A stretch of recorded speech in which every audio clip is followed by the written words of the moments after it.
तिलक भाई जब चले गए यहाँ से वो तमाम अपने समाज सुधारकों का नाम ले रहे थे। निश्चित रूप से बहुत बड़ा योगदान सभी समाज सुधारकों का है, लेकिन बहुत से लोगों को ये पता नहीं है अभी कि सत्यशोधक समाज के संस्थापक ज्योतिबा फुले साहब महर्षि दयानंद सरस्वती के व्याख्यान कराने के लिए अपने जो उनका अखाड़ा चलता था उस अखाड़े के नठेदों के साथ बंबई दरबार पर कई बार बुलवाया। छत्रपति साहू जी महाराज सयाजीराव गायकवाड़ दोनों लोग बहुत बड़े आतंकवादी थे, दोनों लोग बहुत बड़े, और उन्हीं की छात्रवृत्ति से पढ़कर के हमारे भारत रत्न डॉक्टर बाबा साहब अम्बेडकर जी तैयार हुए। एक बहुत बड़ी विचारधारा चिंतन है। महर्षि दयानंद सरस्वती इस विश्व के अंदर एक महाभारत काल के बाद पहला ऐसा व्यक्ति है जिसने वैज्ञानिकता, तर्क, युक्ति और प्रमाण, और जो लोग कहते थे ना वेद में लिखा है जब वेद तो साहब संघासुर नाम का राक्षस ले गया, निरंकारी जी वेद तो संघासुर नाम का राक्षस ले गया और उस वेद को लोगों ने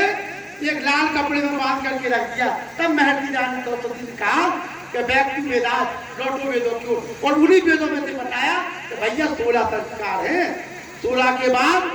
अब कौन नहीं है, अंत्येष्टि अंतिम संस्कार, उसके बाद कछु भी करत रहो तो आत्मा की शांति के नाम पर पूरा पाखंड है अंतिम तक, ये वेद में लिखा। तो महर्षि दयानंद सरस्वती ने तर्क, युक्ति और प्रमाण, वैज्ञानिक तारीख में खड़े और वेदों के प्रमाण देकर के कहा कि भैया अंतिम संस्कार के बाद में कोई काम नहीं बनता। श्राद्ध के ऊपर सबसे बड़ा उन्होंने वो किया, पाखंड के ऊपर कुठाराघात किया। तो महर्षि दयानंद सरस्वती ने सत्याग्रह प्रकाश के माध्यम से हमें एक ऐसा 14 गोली का पिस्टल दे दिया है, जो भी उसको पड़ेगा वो कभी भी अंधविश्वास, पाखंड अंधविश्वास में अपना जीवन नहीं जी पाएगा। एक बार अपने जीवन में जरूर अमरग्रंथ सत्याग्रह प्रकाश पढ़िए। और ये जो दातार दीदी है ना, नेताजी, इन्होंने समाज के लिए इतना बड़ा दान देने का काम किया है कि चाहते तो वो लाखों रुपए की सेवा भी कर सकते थे, लेकिन हमारे राजपाल यादव फौजी जी और हमारे डॉक्टर पूनमती निरंजन जी, इन लोगों के चिंतन ने एक समाज को नई दिशा देने का कार्य किया है। निश्चित रूप से पूरा यादव समाज इस बात के लिए बधाई का पात्र है कि हम तो प्रतिदिन देख रहे हैं कि हर जगह यादव समाज में श्रद्धांजलि सभा हो रही है, कुशवाहा समाज, हमारा हैदराबाद समाज, चारों ओर से। लेकिन जो ताकत, जो शिक्षा, राजनीति और उसके क्षेत्र में भी हमारे भाई कह रहे थे कि शिक्षा के क्षेत्र में आना चाहिए। मैं देख रहा हूँ अभी हाई स्कूल में जो हमारी मैरोनी से लड़की थी, हम उसका